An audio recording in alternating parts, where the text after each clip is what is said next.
E se o que está acontecendo entre Israel e o Irã não tiver começado em reuniões militares ou acordos diplomáticos, mas nas escrituras? E se os mísseis, as sanções, os pactos e as ameaças forem apenas manifestações externas de algo muito mais antigo, algo espiritual, algo já anunciado por profecias? Você tem acompanhado as notícias, sente a tensão no ar. Mas lá dentro, em silêncio, já se fez a pergunta que muitos evitam. Estamos diante de uma disputa política ou do cumprimento de uma profecia? É apenas mais um conflito ou o início de algo que o céu já revelou há muito tempo? Porque não importa onde você esteja no mundo, o desconforto que você sente quando o Oriente Médio entra em crise não se limita à política, à religião ou à geografia. É como se algo eterno estivesse se revelando diante dos nossos olhos em tempo real. Quando Israel se vê cercado e o Irã fala em destruição, seu espírito percebe: isso já foi dito, isso já foi escrito. E você está certo. Não começou em 2024, nem em 1948, com a restauração de Israel. Tudo começou no jardim, quando o conflito entre bem e mal foi semeado. Continuou na tenda de Abraão, quando 2 filhos se tornaram nações opostas. E continuará até que um rei retorne para estabelecer uma paz que nenhum governante ou acordo humano será capaz de conquistar. Nesta série especial de vídeos, vamos te conduzir por uma jornada bíblica. De Gênesis a Apocalipse, passando pelos livros proféticos de Daniel e Ezequiel, da figura histórica de Ciro ao enigmático Gog, do surgimento das nações até a revelação dos inimigos. Vamos compreender como Deus já usava a antiga Pérsia, muito antes de ela se tornar o Irã moderno. E vamos entender por que Israel permanece, até hoje, o território mais disputado da Terra. Não apenas no mundo físico, mas no cenário espiritual. Ao final, você não estará apenas mais bem informado, estará espiritualmente desperto para discernir o que está realmente acontecendo por trás das manchetes. Antes de avançarmos, não esqueça de curtir e compartilhar este conteúdo. Tem alguém agora mesmo assistindo às mesmas notícias, mas sem perceber que está testemunhando profecias se cumprindo. Esse vídeo pode ser a chave que essa pessoa precisava para entender o que os olhos naturais não veem. Agora vamos começar. Porque não era apenas um drama no palácio. Não era apenas sobre uma mulher com beleza e coragem. Era sobre um plano eterno sendo ativado e a mão de Deus movendo a história. Extermínio. Um eco antigo de um ódio que ainda hoje arde em silêncio e às vezes em fogo. Muito antes de existirem tratados internacionais, mísseis apontados para Jerusalém ou ameaças nucleares, uma guerra pela existência do povo judeu já se desenrolava. Não diante das câmeras, mas atrás das cortinas do Império Persa. E essa guerra começou com um homem chamado Haman, mas com um espírito muito mais antigo do que ele. Você pode até conhecer a história de Esther, mas talvez nunca tenha enxergado o que está realmente por trás dela. O livro de Esther não é apenas uma narrativa de coragem e beleza real. É um espelho profético que reflete o ódio persistente e espiritual que o inferno sempre teve por Israel. Quando Amã foi promovido a uma posição de autoridade no palácio do rei Xerxes, algo ancestral se agitou dentro dele. Sua fúria não era apenas contra Mordecai, era contra um povo inteiro, era contra uma promessa. Quando Mordecai se recusou a se curvar, Amã não quis apenas puni-lo. Ele arquitetou a aniquilação completa de todos os judeus no império. Genocídio, uma tentativa de solução final. Esther 3:6 registra com clareza perturbadora. Amã procurou destruir todos os judeus que havia em todo o reino de Xerxes. Mas por que tanto ódio? Por que tamanha violência contra um povo? Porque a existência de Israel não é uma questão apenas histórica ou política. É uma ameaça ao reino das trevas. Deus escolheu esse povo não por causa da sua força, mas para que, através dele, a sua glória fosse revelada. E o ódio do inimigo por Israel não começou com Amã, nem terminou com ele. Esse ódio começou no Éden, quando a serpente ouviu uma sentença que mudaria tudo. A semente da mulher esmagará tua cabeça. E essa semente passou por Abraão, por Isaque e não por Ismael, por Jacó e não por Esaú, por Judá, Davi, até chegar a uma virgem, e seu nome é Jesus.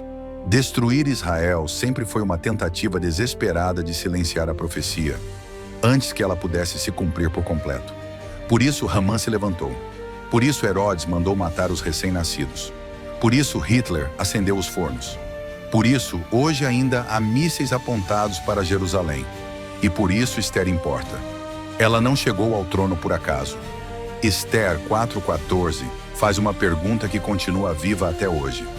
E quem sabe se não foi justamente para um tempo como este que você chegou à posição de rainha? Ela não era apenas uma rainha. Ela foi um vaso, uma intercessora, uma ponte entre um decreto de morte e a promessa de vida. Ela não apenas orou e jejuou. Ela arriscou tudo.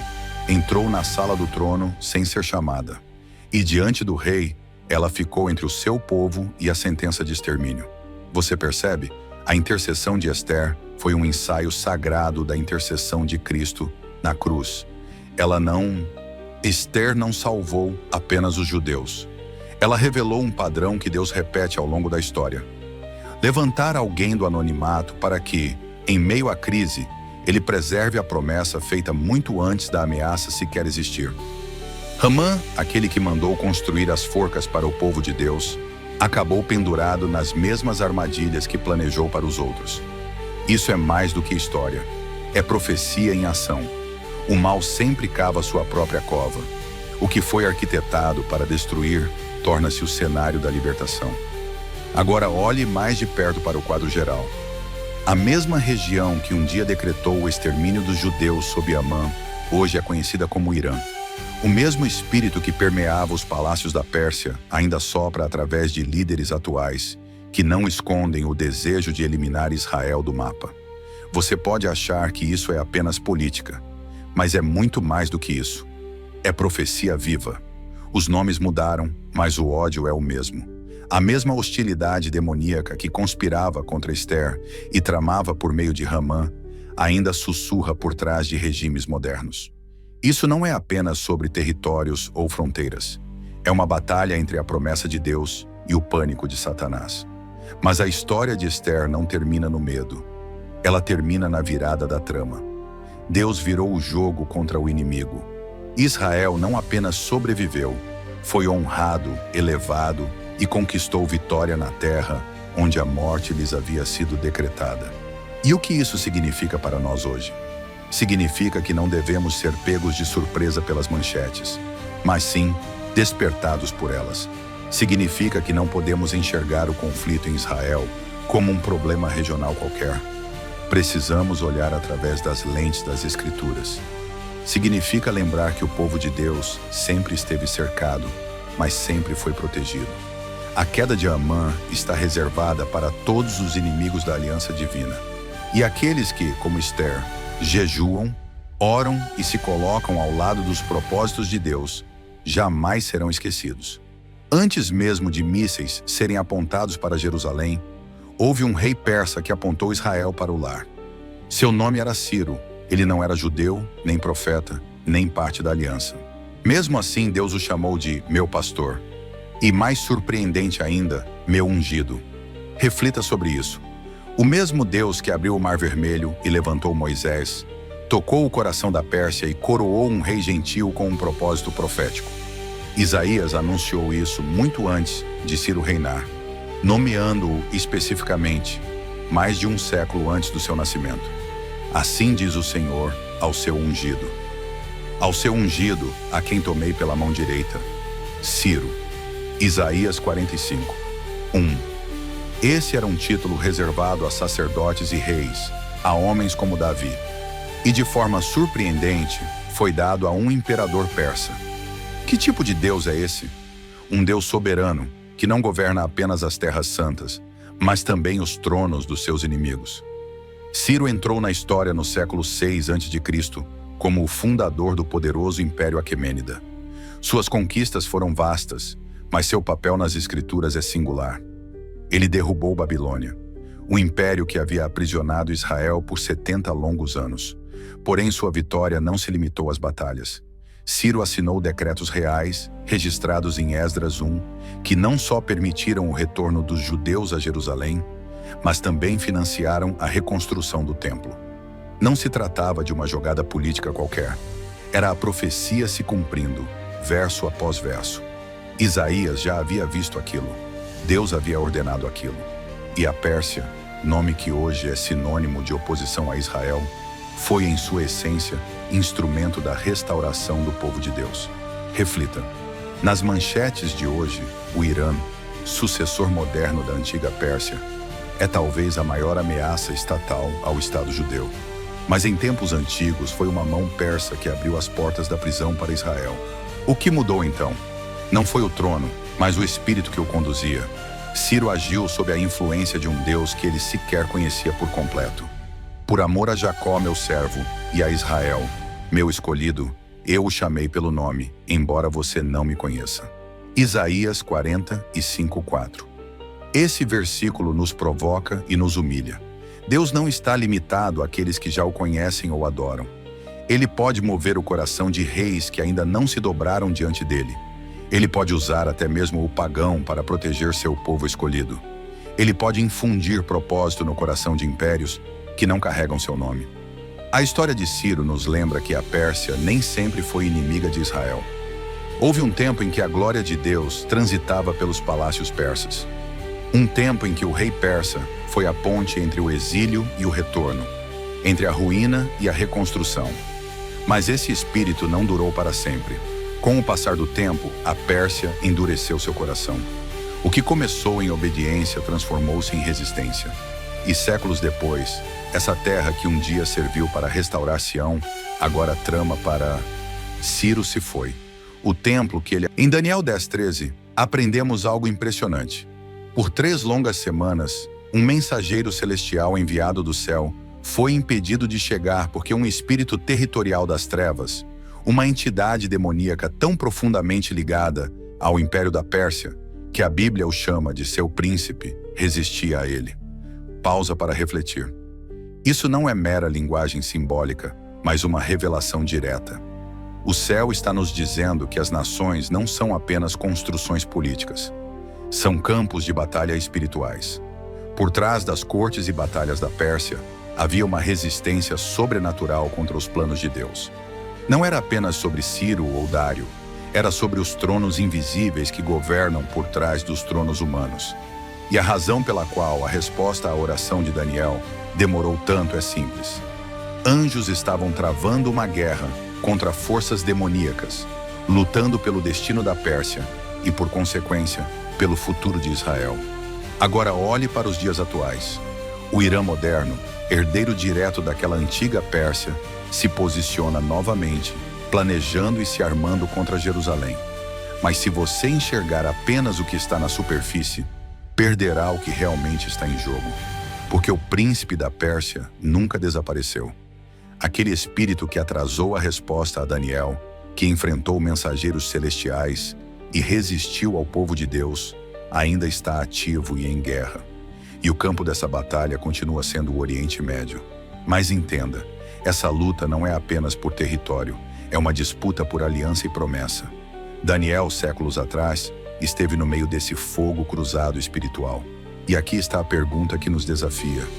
Por que a oração de Daniel foi tão poderosa a ponto de desencadear uma batalha nos céus? Porque a intercessão muda o curso da história. Porque quando um homem justo ora, o céu se move e o inferno resiste. Você pode sentir que suas orações por Israel ou pela paz são pequenas, mas não se engane. Cada jejum, cada clamor por clareza em meio ao caos é um passo nessa guerra invisível. Você ocupa seu lugar numa batalha que é mais antiga que a Pérsia, mais profunda que a política e muito mais decisiva que qualquer negociação terrestre. E não se deixe enganar. Essa guerra nunca foi sobre território, sempre foi sobre domínio espiritual. Satanás conhece o valor de Jerusalém. Sabe que, se Israel prosperar, as profecias avançam. Por isso, ele se move por meio de nações, ideologias e regimes. No Irã, na Rússia, em todos os impérios que levantam sua mão contra Sião.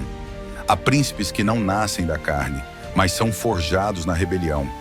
Mas você, filho de Deus, não está sem poder. Você não foi chamado para ser mero espectador, foi chamado para enxergar. Daniel não se tornou profeta por sua eloquência, mas porque via com clareza espiritual. Ele soube discernir o momento, sentiu a pressão nos céus e permaneceu firme de joelhos até que o céu rompesse. Se você já se perguntou, por que o ódio do Irã contra Israel é tão profundo? Por que seus líderes têm Jerusalém como alvo obsessivo? Agora você entende. É o príncipe da Pérsia, ainda resistindo, ainda furioso, mas condenado ao fracasso. A história de Daniel não termina na demora, mas na vitória. Então Miguel, um dos principais príncipes, veio em meu auxílio, disse o anjo.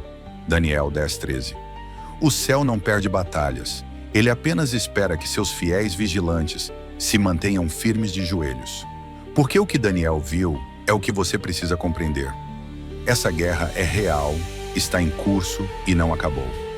Mas a promessa divina também permanece firme. Aquele que chamou Daniel pelo nome, que enviou anjos para responder, que derrubou a Pérsia uma vez, ainda reina soberano. E está chamando você para ficar de pé, vigiar e orar como nunca antes. Há espíritos que não morrem com a queda do corpo. Há ódios que não se apagam com o passar do tempo. Algumas guerras não são travadas apenas em campos de batalha ou tratados, mas em juramentos demoníacos e fúria espiritual. Amon morreu enforcado na Pérsia. Seu orgulho foi esmagado pela própria armadilha que criou. Mas o espírito que o movia, o ódio ancestral contra o povo escolhido de Deus, nunca foi sepultado com ele. Esse espírito encontrou novos nomes, novas bandeiras, novos discursos. E hoje, nos aiatolás do Irã e nas multidões que gritam morte a Israel, a mesma fúria ainda arde. O Salmo 83 não é apenas um poema, é um mapa do ódio antigo. Abre-se como uma manchete escrita ontem. Vamos destruí-los como nação, para que o nome de Israel jamais seja lembrado. Essas não são metáforas. São palavras reais pregadas em púlpitos em Teherã e sussurradas nos corredores do poder em regimes hostis. Mas tudo isso já estava na palavra. Deus ouviu primeiro e jamais esquece. Irã, biblicamente, a Pérsia, ao longo da história, revelou duas faces distintas. Nos dias de Ciro, ela se mostrou como um libertador, levantando exilados, reconstruindo templos e sustentando o culto. Porém, sob o espírito de Ramon, a Pérsia se tornou algo totalmente diferente. Deixou de ser uma ferramenta nas mãos de Deus para transformar-se numa lança apontada contra seu povo. Assim como Ramon, os líderes do Irã hoje não estão simplesmente irados por questões políticas ou fronteiras. Eles se rebelam contra uma aliança sagrada, desejando apagar uma promessa escrita com a tinta dos céus. Ezequiel 35 ecoa essa raiz espiritual profunda. Porquanto tu tiveste perpétua inveja e entregaste o povo de Israel à espada, assim o Senhor Deus declara: eu te prepararei para o derramamento de sangue. Não se trata apenas do antigo Edom, mas de qualquer poder, seja político ou espiritual, que se regozija com a queda de Israel. Deus jamais esquece quem tocou em seu primogênito. Enquanto alguns cristãos hesitam em nomear esse conflito, outros o politizam apressadamente. Mas esta guerra não pertence à esquerda nem à direita. Ela é antiga, profética e espiritual.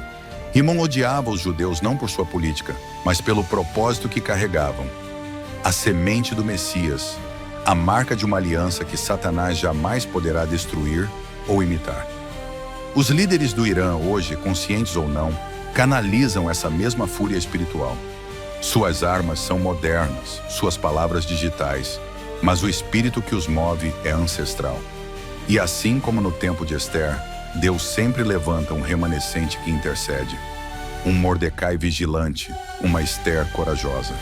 A forca planejada para destruir Israel tornou-se o palco da sua vitória. Cremos que o mesmo Deus que converteu o plano maligno de Amon em libertação continua a observar a fúria das nações. Se o seu coração deseja compreender essa verdade com profundidade, preparamos e-books e materiais exclusivos para que você mergulhe no estudo da profecia bíblica com segurança e clareza. Esses recursos não são apenas ferramentas, são luzes que guiarão seu caminho. Visite nosso site e explore tudo gratuitamente. Milhares já os utilizam para crescer em fé e firmeza na palavra, enquanto o mundo ecoa mentiras. O espírito de Raamon pode não ter morrido, mas o Deus que o observa jamais deixará de agir. O Deus que responde não se abala, não se apressa em reação. Ele simplesmente revela aquilo que já havia planejado. Enquanto os cadafaus são erigidos novamente, a libertação também se prepara silenciosamente. Que os sábios possam discernir, que a igreja desperte, que os intercessores se levantem e que todo espírito de Ramã saiba. Ester ainda tem voz e o rei continua atento. Não são as armas nucleares que devem nos fazer estremecer primeiro, mas as escrituras, os rolos proféticos. Muito antes dos mísseis cruzarem céus, muito antes das alianças políticas serem firmadas, havia uma profecia, uma visão dada a um profeta exilado chamado Ezequiel.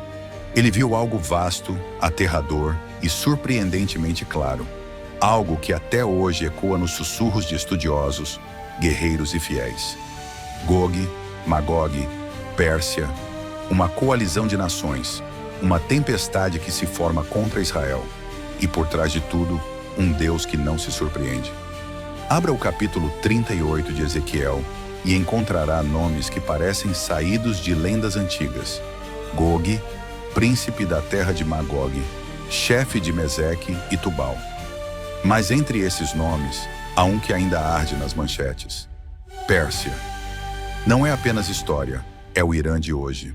O mesmo Irã que ecoa morte a Israel em seus parlamentos, que arma o Hezbollah, financia milícias, corre rumo à capacidade nuclear e nega o Holocausto.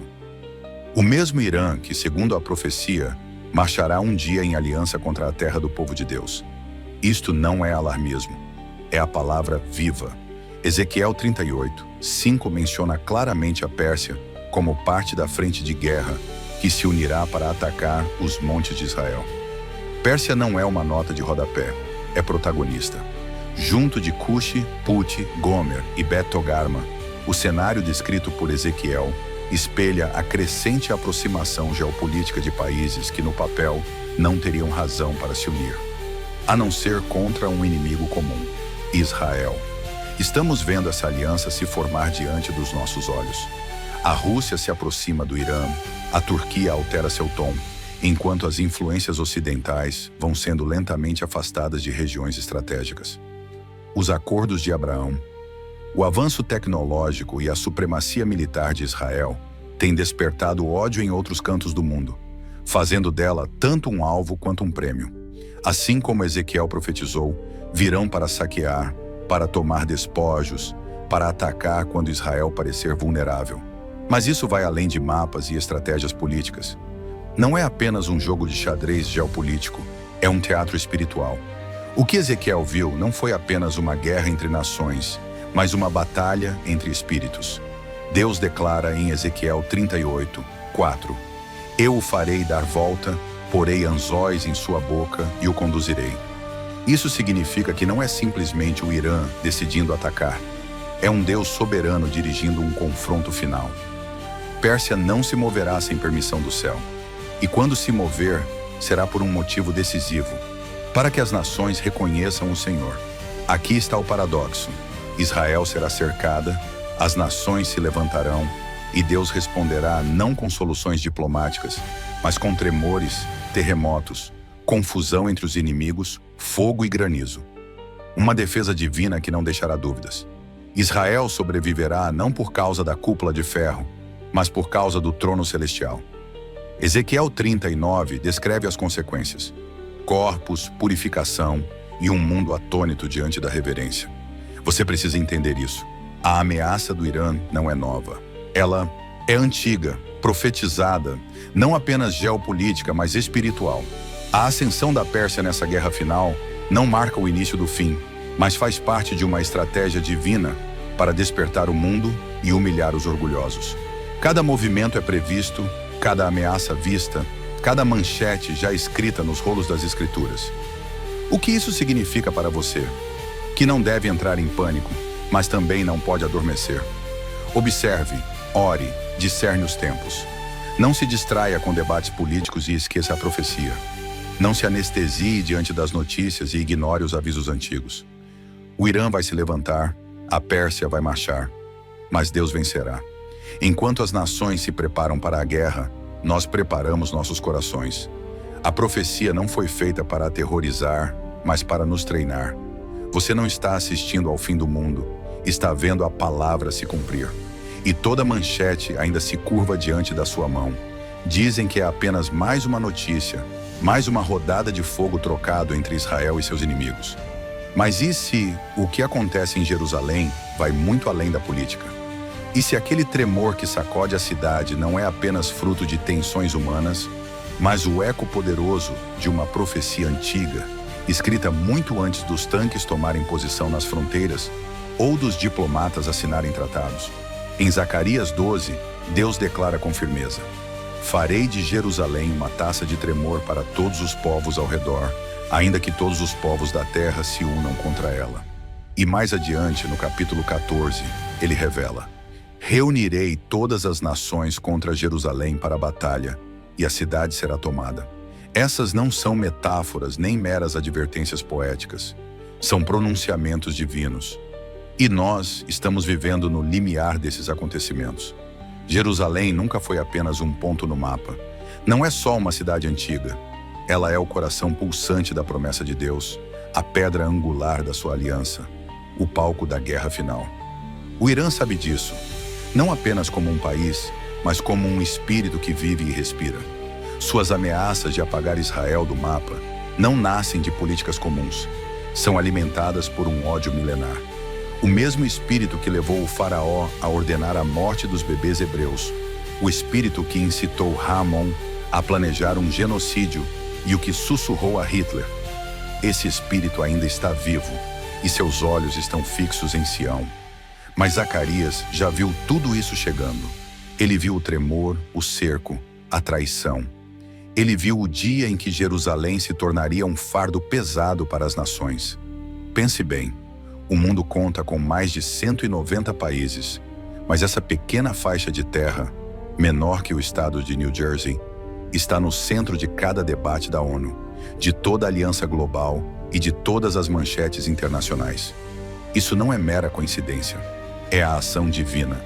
Zacarias 14 revela que o Monte das Oliveiras se partirá ao meio e que o próprio Deus descerá para lutar. A batalha por Jerusalém não é apenas humana, é uma batalha celestial. E quando o Irã ergue suas ameaças, quando o mundo clama pela divisão de Israel, lembre-se, não é apenas uma nação que está sendo desafiada, mas a aliança eterna de Deus. Podemos ver isso acontecer agora mesmo. Drones cruzando os céus, mísseis sendo interceptados, guerras cibernéticas, a pressão política crescendo sem parar. Jerusalém não treme porque é frágil. Ela treme porque a profecia está se cumprindo, despertando em todo o seu poder. Você tem acompanhado as notícias com temor? Pausa. Zacarias não escreveu essas palavras para semear ansiedade, mas para despertar vigilância. Vigiai e orai, disse Jesus em Mateus 24. Quando todo o mundo volta seus olhos para Jerusalém, não é o fim, é um sinal de que o rei está próximo, de que o relógio da redenção avança para sua última hora. E aqui está o mistério. Mesmo que as nações se revoltem, Deus protege. Mesmo que alianças se formem, Deus governa. Mesmo que as ameaças cresçam, o céu sorri. O Salmo 2 nos diz: por que se enfurecem as nações e os povos tramam coisas vãs? Aquele que habita nos céus ri. Não é zombaria, é soberania. Por isso, levantemos os olhos, não em pânico, mas em profecia. Zacarias viu o tremor, mas também a vitória. O Senhor sairá para pelejar, como no dia da batalha. Seus pés estarão sobre o Monte das Oliveiras. O Senhor será rei sobre toda a terra. Então, não apenas acompanhe as notícias, interprete-as pela lente da palavra.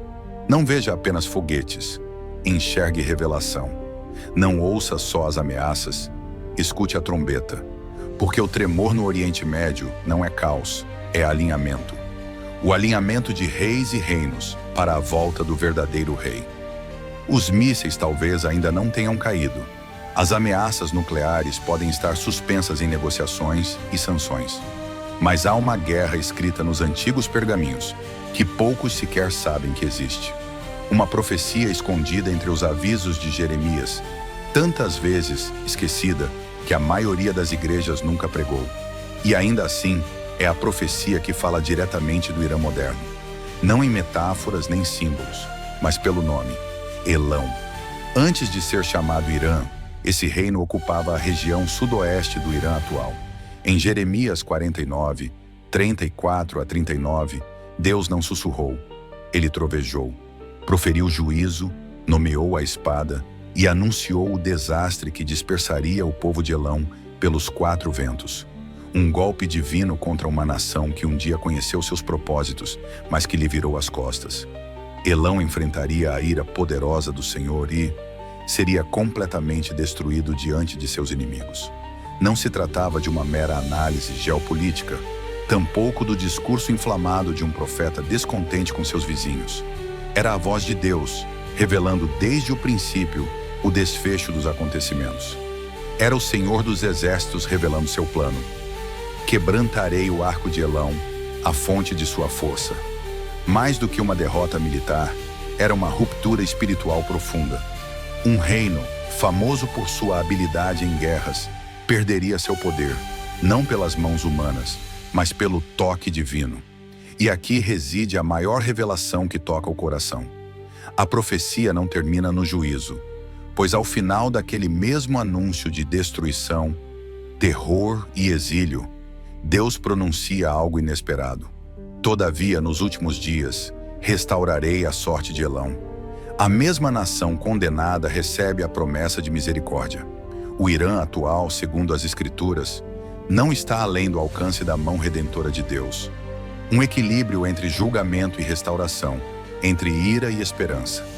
O que hoje parece um destino sombrio, marcado por ameaças nucleares, já está inscrito nas páginas da palavra, e sua conclusão não é apenas de ruína, mas também de renovação. Não se trata de apoiar o regime vigente no Irã, nem de negar as ameaças, o financiamento ao terrorismo ou a retórica genocida que seus líderes frequentemente propagam. É algo mais profundo, uma batalha espiritual que antecede os oleodutos e as cúpulas internacionais. É um confronto entre os reinos celestiais e o espírito de Ramã. Uma guerra em que Deus tanto destruirá quanto restaurará, esmagará e chamará para si. E será possível que um avivamento surja no coração do Irã antes do toque da trombeta final? Que o solo hoje marcado pelo ódio possa amanhã arder em santidade? Não se surpreenda, pois é nos lugares de maior escuridão que Deus costuma derramar seu espírito com um fogo inconfundível. Igrejas subterrâneas florescem no Irã. Crentes vindos do islamismo se reúnem às escondidas para adorar Jesus.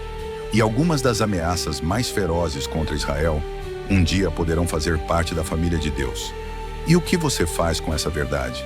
Se seu olhar está fixo apenas nos mísseis, aguardando o apocalipse, você está olhando errado. O que precisa fazer é erguer os olhos para a palavra e perguntar: Senhor, o que estás fazendo?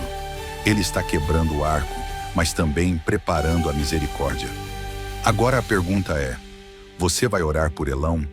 Vai vigiar não apenas a guerra, mas o milagre? Não são apenas manchetes, são prenúncios.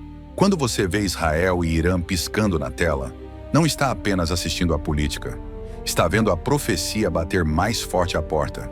Em Mateus 24 e Lucas 21, Jesus não fez um sermão vago sobre paz e tranquilidade interior. Ele deu alertas reais, inquietantes e globais. Guerras e rumores de guerras, nações se levantando contra nações, Jerusalém cercada, terremotos, fomes, medo. E no meio de tudo isso, suas palavras: vigiai. O que significa vigiar? Não é ficar rolando as redes sociais, preso entre distração e desespero. Não é entrar em pânico a cada míssil lançado ou votação na ONU. Vigiar é discernir. É conhecer a palavra tão profundamente que você reconhece quando o mundo entrou nas suas páginas. É permanecer acordado enquanto muitos dormem. É recusar chamar o mal de mera política, quando Deus o chama de espiritual. Vigiar significa que você não se surpreende, porque Jesus já disse que isso aconteceria. Jesus nos avisou sobre perseguições, falsos profetas, o aumento da lei da impiedade e o esfriamento do amor. Ele alertou que Jerusalém seria pisoteada pelos gentios até que se cumpra o tempo dos gentios. Disse que as nações ficariam angustiadas e perplexas e o coração dos homens falharia de medo. Mas ele também disse algo mais. Quando vir todas essas coisas começarem a acontecer, olhe para cima. Não porque as notícias vão melhorar, mas porque a sua redenção está próxima. Hoje, o Irã ameaça Israel abertamente. Jerusalém é um ponto de pressão global. As nações se alinham, tremem, se preparam. O Ocidente está confuso, o Oriente encorajado. Os crentes estão divididos, alguns dormindo em seu conforto, outros despertos, mas paralisados. Mas a palavra está viva, cortando a névoa. A palavra viu isso antes da primeira manchete surgir. A palavra, ele disse, vigiai não apenas os céus, mas sobretudo a vossa alma. O tremor que presenciamos não é fruto do acaso, é uma ação cirúrgica e intencional. É uma poda que desnuda os corações, expõe ídolos e traça linhas de distinção claras. Você tem duas opções: adormecer junto ao mundo ou despertar com a palavra. Pode ignorar o que vê, reduzindo tudo a ruído político, ou pode discernir que o céu está se manifestando cada vez mais alto. Amigo, este não é o tempo para uma fé morna e acomodada. É hora de uma vigilância temperada pelo fogo, um chamado ao jejum, arrependimento e a viver como se cada palavra de Jesus fosse verdade absoluta. Pois ela é. Não se trata de alarmismo, mas de um despertar reverente. O temor do Senhor é o princípio da sabedoria. E sabedoria é exatamente o que o momento exige. O Irã representa mais do que uma nação. É um palco onde se desenrola uma batalha espiritual. Israel é mais que um país. É um pacto sagrado. Cada aliança formada, cada tensão crescente, cada chama acesa na fronteira, ecoa um significado mais profundo, ancestral e inevitável. Deus está em movimento. A hora é avançada e a igreja precisa estar desperta e vigilante. Que os que têm ouvidos, ouçam. Que os que creem, ardam em fé. Quando pensam no Irã, vem à mente mísseis, tirania, bandeiras negras, ameaças nucleares. Mas o céu já olhou para essa terra e sussurrou: colheita. Muito antes de qualquer notícia alarmante, a Pérsia era um campo fértil para Deus. É vital recordar algo esquecido. Paulo, o apóstolo das chamas e das correntes, ansiava levar o evangelho às extremidades do mundo romano, às terras hoje conhecidas como Iraque, Irã e Síria. A igreja primitiva não apenas sobreviveu nessas regiões, ali floresceu de maneira extraordinária. E agora, mesmo sob a sombra da opressão e do segredo, a chama está reacendendo. Pode surpreender saber que o evangelho já havia alcançado o solo persa há muito tempo. A história da igreja revela que, após o ministério de Paulo no Ocidente romano, a fé seguiu para o Oriente. Tomé, um dos 12 discípulos, acredita-se que tenha atravessado a Pérsia rumo à Índia. Uma vibrante igreja subterrânea prosperou no território que hoje é o Irã por séculos, muito antes do advento do Islã político. Essa foi a terra tocada por Deus. Esse foi o povo que jamais foi esquecido por ele. Para Deus nunca foi apenas um mapa político. Sempre foi um mapa de almas. Quando Paulo clamou em Romanos, Paulo revelou um desejo profundo: levar o evangelho aos lugares onde Cristo ainda não havia sido nomeado. Muitas vezes, pensamos em Roma ou na Espanha como seus destinos. Mas e o outro caminho? E a rota para Elam? E os descendentes de Ismael, o remanescente de Sem? Os lugares onde Daniel se ajoelhava em oração e onde Ezequiel derramava lágrimas? E claro, a antiga Pérsia. No Pentecostes, em Atos 2, persas estavam entre a multidão que ouviu a mensagem do Evangelho em sua própria língua. quando o Espírito Santo desceu como um fogo ardente. Eles levaram essa chama de fé para seus lares. Não há registros de que Pedro ou Paulo tenham alcançado diretamente a Pérsia, mas o fogo do Evangelho chegou até lá. No século III, a Igreja do Oriente, com sua base na Pérsia, enviava missionários até os confins da China. O Evangelho não era apenas ocidental, era universal para todos os povos. Contudo, essa história se perdeu entre séculos de sangue, invasões e transformações. O zoroastrismo deu lugar ao islamismo, igrejas foram convertidas em mesquitas, bíblias foram proibidas e líderes espirituais desapareceram. Ainda assim, nas sombras, o movimento crescia. Mesmo hoje, enquanto os governos ostentam seus arsenais, as igrejas domésticas florescem silenciosamente. Atualmente, o Irã abriga um dos movimentos cristãos subterrâneos que mais cresce no mundo. Não em templos grandiosos, mas em orações sussurradas, batismos secretos e visões de Jesus. Essas pessoas arriscam prisões, torturas, até a morte, não por religião, mas por amor a um homem chamado Jesus. Se você acredita que o Irã é apenas uma ameaça, ainda não conhece toda uma história. O Irã é uma profecia viva. Paulo declarou: "Não me envergonho do Evangelho, pois é o poder de Deus para a salvação de todo aquele que crê, primeiro do judeu, depois do grego." Agora você entende? O Irã não é apenas o antagonista de um drama apocalíptico, mas parte da herança das nações. Satanás o despreza porque lembra da glória que um dia brilhou sobre aquela terra e teme a glória que virá novamente. Isso deve transformar nossas orações. Não clamar apenas por proteção contra o Irã, mas por um avivamento dentro dele. Não apenas pela interrupção dos mísseis, mas para que corações se quebrem, se rendam e se voltem para Deus. Talvez alguns dos mais fervorosos pregadores do Evangelho do futuro sejam hoje aqueles que empunham fuzis, mas Deus está movendo algo muito maior. Mães dos futuros evangelistas ainda podem estar envoltas no silêncio, sussurrando orações por detrás de portas trancadas. Mas Deus vê, Deus conhece cada coração e o Evangelho jamais recua. Ele apenas espera o tempo certo para agir. Por isso, ore fervorosamente pelos irmãos no Irã, pelos que se escondem, pelos que despertam e por aqueles que acabam de ouvir o nome de Jesus pela primeira vez. Lembre-se, quando o Senhor prometeu derramar seu Espírito sobre toda a carne, Ele também incluiu a carne persa, naquela época e agora. É fácil passar pelos noticiários sem perceber que estamos diante do cumprimento da profecia em tempo real. A insensibilidade da igreja chegou a um ponto alarmante. Vemos mísseis lançados contra Jerusalém e pensamos ser apenas política. Ouvimos as ameaças do Irã e atribuímos tudo a antigas rivalidades. Mas o céu vê um relógio que não marca caos, e sim a consumação dos tempos. Israel não é simplesmente uma nação, é uma contagem regressiva. A igreja nunca deveria ter adormecido nesse ponto. Romanos 11 nos traz um aviso envolto em revelação. Paulo nos lembra que a rejeição de Israel não é definitiva, que sua história está longe do fim. Ele os chama de amados por causa dos patriarcas e afirma que sua restauração faz parte do grande mistério do plano redentor de Deus. Contudo, nós, a igreja enxertada na oliveira, agimos como se tivéssemos substituído Israel, quando na verdade fomos somados a ela. Paramos de vigiar, deixamos de esperar e por isso nos encontramos despreparados para o que está por vir. Mas algo está chegando. Apocalipse 12 nos revela uma cena poderosa. Uma mulher, Israel, perseguida por um dragão.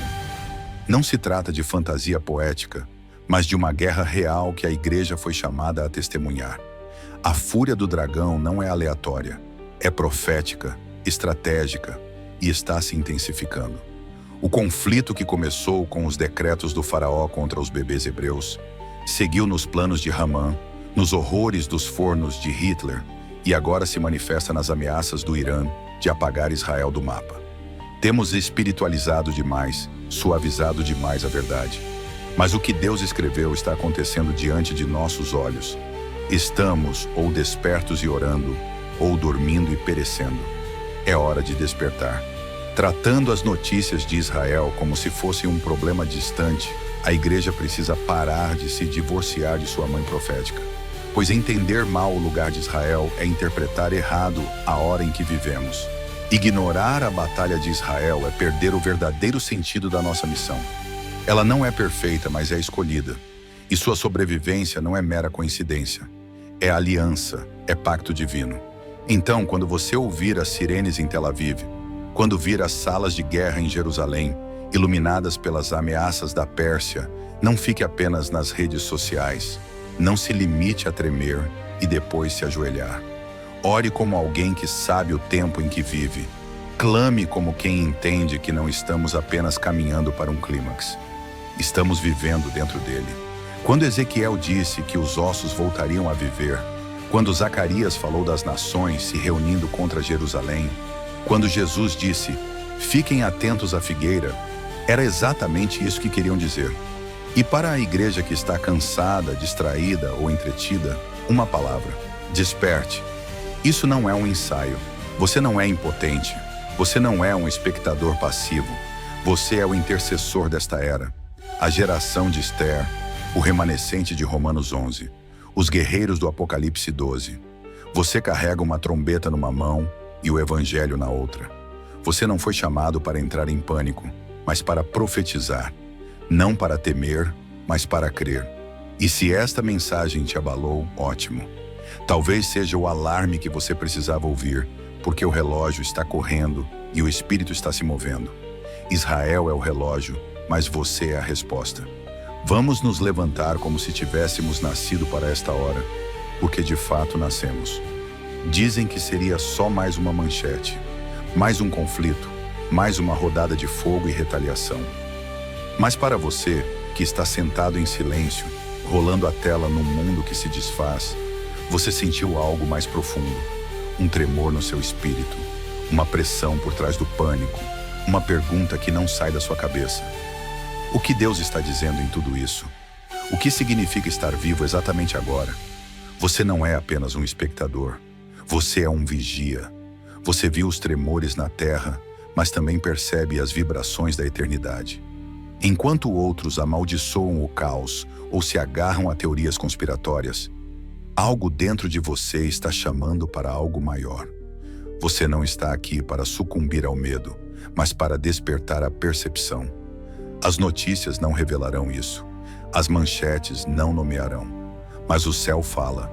E você sim, você tem ouvidos para ouvir. Este é o seu momento de se erguer, não pelo medo, mas pela fé.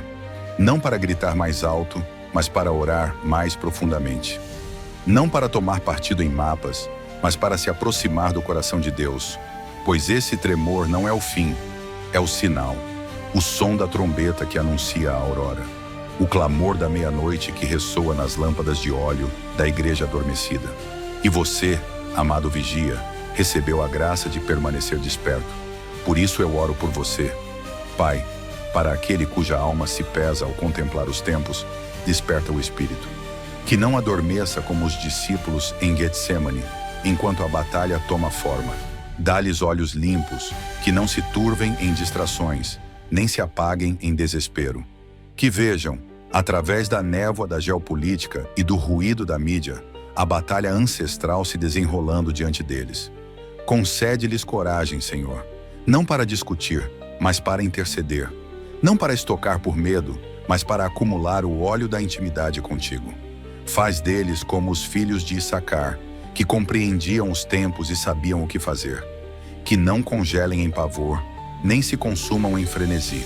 Ancorados na tua palavra, firmes nas tuas promessas, ungidos com ousadia do alto. Que lembrem, tu não estás aflito, nem incerto. Não foste surpreendido por mísseis ou pela manipulação midiática. Estás entronizado acima do círculo da terra, e as nações são como pó na balança. O Irã não dita a história, Israel não controla a profecia, só tu. E nos chamaste para permanecer firmes, não na confusão, mas na missão. Que estejamos, Senhor, como luzes acesas na escuridão, vozes de paz em meio ao clamor, almas que reconhecem o sussurro do pastor acima do rugido da guerra. E quando o tremor se aproximar, e ele se aproximará, que estejamos enraizados, prontos e radiantes, não por possuir todas as respostas, mas por te conhecer intimamente. Este é o seu momento de se erguer, não pelo medo, mas pela fé. Não para gritar mais alto, mas para orar mais profundamente. Não para tomar partido em mapas, mas para se aproximar do coração de Deus, pois esse tremor não é o fim, é o sinal, o som da trombeta que anuncia a aurora, o clamor da meia-noite que ressoa nas lâmpadas de óleo da igreja adormecida. E você, amado vigia, recebeu a graça de permanecer desperto. Por isso eu oro por você. Pai, para aquele cuja alma se pesa ao contemplar os tempos, desperta o espírito. Que não adormeça como os discípulos em Getsemane, enquanto a batalha toma forma. Dá-lhes olhos limpos, que não se turvem em distrações, nem se apaguem em desespero. Que vejam, através da névoa da geopolítica e do ruído da mídia, a batalha ancestral se desenrolando diante deles. Concede-lhes coragem, Senhor, não para discutir, mas para interceder. Não para estocar por medo, mas para acumular o óleo da intimidade contigo. Faz deles como os filhos de Issacar, que compreendiam os tempos e sabiam o que fazer. Que não congelem em pavor, nem se consumam em frenesi. Ancorados na tua palavra, firmes nas tuas promessas, ungidos com ousadia do alto. Que lembrem, tu não estás aflito, nem incerto. Não foste surpreendido por mísseis ou pela manipulação midiática. Estás entronizado acima do círculo da terra, e as nações são como pó na balança. O Irã não dita a história, Israel não controla a profecia, só tu. E nos chamaste para permanecer firmes, não na confusão, mas na missão. Que estejamos, Senhor, como luzes acesas na escuridão, vozes de paz em meio ao clamor, almas que reconhecem o sussurro do pastor acima do rugido da guerra. E quando o tremor se aproximar, e ele se aproximará, que estejamos enraizados, prontos e radiantes, não por possuir todas as respostas, mas por te conhecer intimamente.